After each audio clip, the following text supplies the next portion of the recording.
नमस्कार, खबरों की खबर में आपका स्वागत है। महाराष्ट्र में ये जो अघाड़ी सरकार है, 3 अलग अलग साइज के पहियों वाली भानुमति का कुनबा, उसमें कोई बहुत बड़ा बदलाव होने जा रहा है। दावा किया जा रहा है कि वर्तमान में जो मुख्यमंत्री हैं उद्धव ठाकरे जी, उनके सुपुत्र आदित्य ठाकरे या फिर रश्मि ठाकरे, उनकी जो धर्मपत्नी है, वो मुख्यमंत्री का पदभार संभाल सकती हैं। क्यों हो रहा है यह दावा, कैसे एक राजनीतिक भूचाल महाराष्ट्र के अंदर आया है, इसकी पूरी डिटेल मैं आपको आगे दूंगा। लेकिन इस बीच 2-3 और खबरें आई है महाराष्ट्र से ही, जिसे सुनकर आप भी दंग रह जाएंगे। बॉलीवुड के सुपर हीरो अमिताभ बच्चन के साथ अब नवाब मलिक खड़े नजर आ रहे हैं।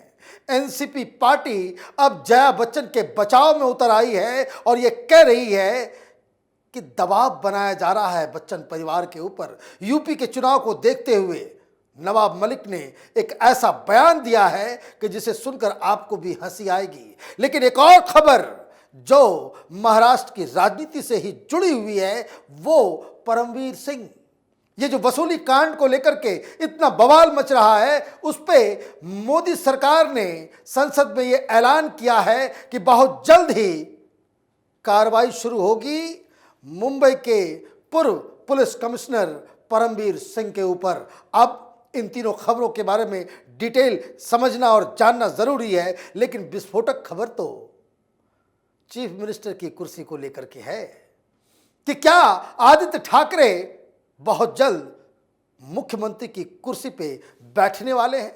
यह बवाल ये क्यों मच रहा है, वो इसलिए मच रहा है कि उद्धव ठाकरे की तबीयत ठीक नहीं है। हाल में ही उनका एक सर्जरी हुआ और सर्जरी के बाद से वो आराम कर रहे हैं, मीटिंग्स अटेंड नहीं कर रहे हैं, वो घर से ही काम कर रहे हैं। तो इसके ऊपर भारतीय जनता पार्टी के जो वहां प्रमुख हैं चंद्रकांत पाटिल साहब, उन्होंने एक बहुत बड़ा दावा किया है कि बहुत जल्द शायद उद्धव ठाकरे अपनी बीमारी की वजह से वो चूंकि काम नहीं कर पा रहे हैं, इसलिए आदित्य ठाकरे, उनके जो बेटे हैं या फिर उनकी धर्मपत्नी रश्मि ठाकरे, मुख्यमंत्री का पदभार संभाल सकती हैं।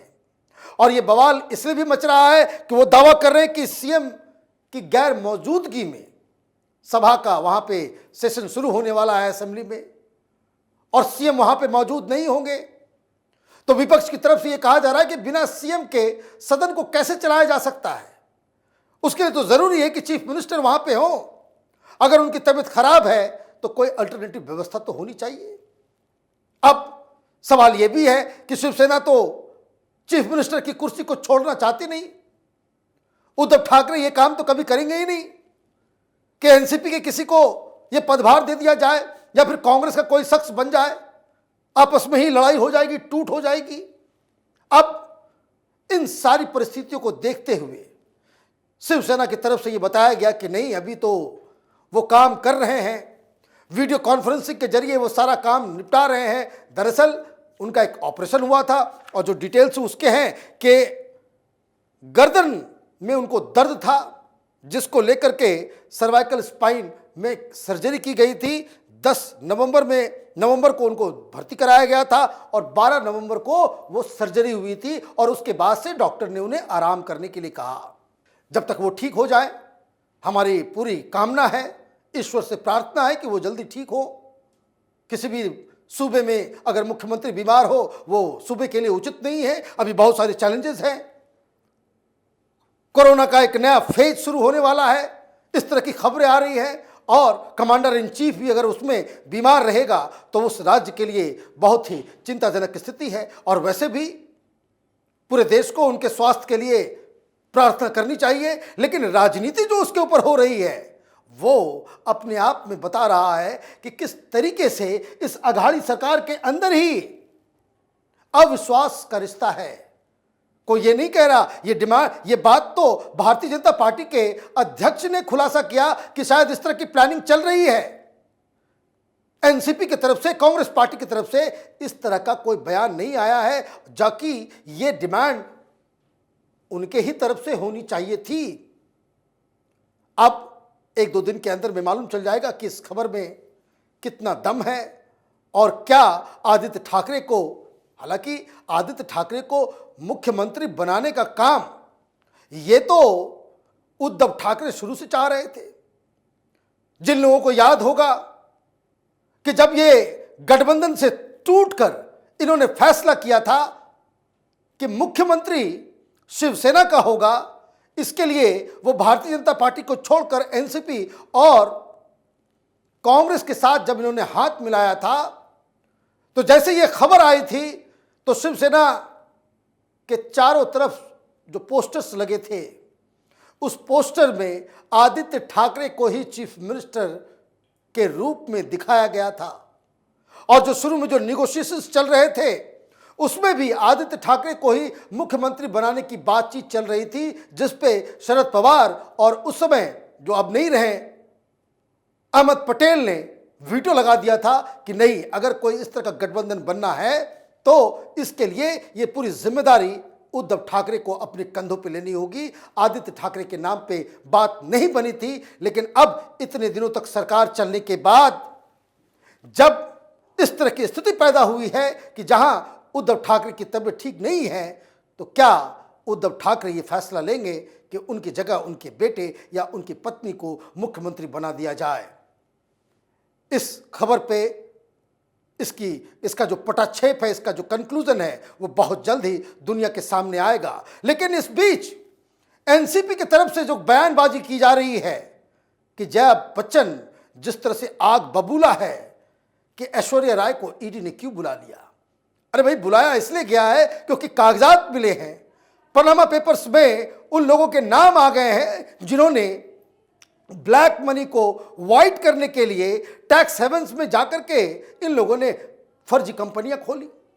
अब इस पे नवाब मलिक का जो बयान आया है उसको जरा सुनिए। इसकी टाइमिंग ही सबसे बड़ा सवाल है। क्या जया बच्चन पर दबाव बनाने के लिए किया जा रहा है? जिस तरह से वो संसद में बोल रही थी, हमें लगता है कि निश्चित रूप से राजनीति से प्रेरित है ये मामला।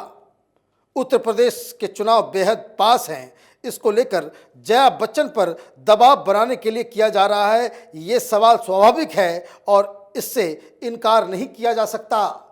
मतलब नवाब मलिक ये कह रहे हैं कि कई सारे लोगों का नाम है पनामा में, उनसे पूछताछ क्यों नहीं हो रही? यूपी में चुनाव है और संसद के अंदर जया बच्चन जिस हिसाब से बातचीत कर रही हैं, इस हिसाब से ही उनको तंग किया जा रहा है, दबाव बनाया दिया जा रहा है कि वो चुप रहें, वो कुछ बोले ना, यूपी में प्रचार ना करें। इस तरह की बातें नवाब मलिक कह रहे हैं। लेकिन फिर वही बात कि नवाब मलिक को क्यों सामने आना पड़ा, क्यों इस तरह की बयानबाजी की जा रही है? इस तरह की बयानबाजी शिवसेना के national spokes person Sanjay Raut ने भी की कि भाई ये तंग किया जा रहा है, बच्चन परिवार को के ऊपर दबाव बनाया जा रहा है। इनका ध्येय अमिताभ बच्चन को या ऐश्वर्या राय को या जया बच्चन को समर्थन देना नहीं है। इन सब की जो चाबी जो है वो वसूली कांड में फंसी हुई है और ये एन कैन प्रकार हर तरीके से जो भी केंद्रीय एजेंसियां हैं वो कुछ भी काम करती हैं, उसको राजनीति से प्रेरित बताने, उसको साबित करने में ये लोग जुटे हुए हैं ताकि ये कह सकें कि जो वसूली कांड में, ये जो ड्रग्स के पूरे मामले में जो महाराष्ट्र में जो रूलिंग डिस्पेंसेशन है, जो सरकार चलाने वाली पार्टियां हैं, उनके खिलाफ जो कार्रवाई हो रही है, उनके नेताओं को जो जेल में भेजा जा रहा है, वो भी राजनीति से प्रेरित है कि जो केंद्र की एजेंसियां हैं वो चुनाव से पहले ये सब काम करती हैं।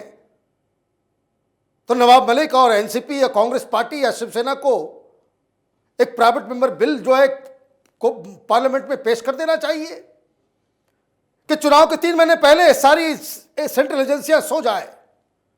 हर साल चुनाव होते हैं, 6 महीना आप सीबीआई को, ईडी को, इनकम टैक्स को कह दीजिए कि भाई आप सो जाओ, क्योंकि अभी चुनाव आने वाले हैं। अगर आप कोई भी एक्शन लोगे तो हम यही कहेंगे कि भाई राजनीति से प्रेरित है।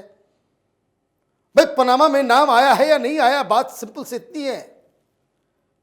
क्या ऐश्वर्या राय के नाम से कोई वहां पे कंपनी थी या नहीं थी? हां या नहीं, बात खत्म। क्या अमिताभ बच्चन के नाम से 4-4 कंपनियां हैं या नहीं? अगर हैं तो कार्रवाई होनी चाहिए। अब ये टाइमिंग के ऊपर सवाल करने वाले लोग, जिनके थाली में कई सारे पहले से ही छेद हैं, वो क्या बताएं और क्या इस पर राजनीति करें? तो खैर, हिंदुस्तान में डेमोक्रेसी है, हर शख्स कुछ भी बोल सकता है, लेकिन ये जानकर बहुत सारे लोगों को झटका जरूर लगा होगा कि अमिताभ बच्चन के समर्थन में अब ऐसे ऐसे लोग आ रहे हैं, ऐसी ऐसी पार्टियां खड़ी हो रही हैं जो भ्रष्टाचार के नाम पे, इसको कह सकते हैं कि भ्रष्टाचार के लिए ही वो मशहूर हैं। अब ये अमिताभ बच्चन के लिए नवाब मलिक का समर्थन नुकसानदेह है या फायदेमंद, ये तो वो खुद ही समझ सकते हैं या जान सकते हैं, लेकिन केंद्र सरकार की कार्रवाई तो रुक नहीं रही। परमवीर सिंह, जिसके नाक के नीचे तमाम तरह की गंदगी मुंबई के अंदर फैलाई गई, जब वो पुलिस कमिश्नर हुआ करते थे, उसी दौरान कौन कौन सा किस्सा नहीं आया? चाहे वो सुशांत सिंह राजपूत की मौत हो, चाहे वो अर्नब गोस्वामी के खिलाफ जो कार्रवाई, झूठे केसेस में फंसाने का पूरा एक षड्यंत्र रचा गया, जिस हिसाब से फर्जी टीआरपी घोटाला को अंजाम दिया गया, ये तमाम चीजें, किस तरह से उन्हें अरेस्ट किया गया और किस हिसाब से वसूली की गई परमवीर सिंह के चहेतों के द्वारा, और किस हिसाब से सचिन वाजे, जो सीधे सीधे परमवीर सिंह को रिपोर्ट किया करता था, उसने मुकेश अंबानी के घर के बाहर विस्फोटक रखे थे। केंद्र सरकार ने आज कहा है कि उसके खिलाफ अब कार्रवाई शुरू हो रही है। अब कई सारे लोग ये सोच रहे होंगे भाई सस्पेंड तो हो गया, अब कार्रवाई किस हिसाब से होगी? बिल्कुल होनी चाहिए। इस तरह के पुलिस अधिकारी अभी परमवीर सिंह सरकार से लड़ रहे हैं, लेकिन जब वर्दी थी, जब उनके ऊपर रिस्पॉन्सिबिलिटी थी, जब उनके कंधे के ऊपर अशोक स्तंभ चमक रहा था, तब ये अपने पॉलिटिकल मास्टर्स की चाकरी कर रहे थे। उसका हिसाब तो देना ही पड़ेगा। परमवीर सिंह का एक ऐसा केस है जिसे केंद्र सरकार को एक एग्जाम्पल बनाना चाहिए, एक ऐसा एग्जाम्पल कि ताकि फिर कोई आईपीएस, कोई आईएएस, कोई बड़ा अधिकारी पॉलिटिकल स्टूज न बने सरकार का, या किसी पार्टी विशेष के लिए वो कार्यकर्ता के रूप में काम ना करे। क्योंकि ये इस तरह के एग्जाम्पल जब तक पेश नहीं होंगे, तब तक हिंदुस्तान की पुलिस ब्यूरोक्रेसी वो पॉलिटिसाइज होने का उस पर खतरा बना रहता है। आप देखते रहिए कैपिटल टीवी। हमारे वीडियोस को लाइक कीजिए, शेयर कीजिए और हमारे चैनल को सब्सक्राइब कीजिए। धन्यवाद।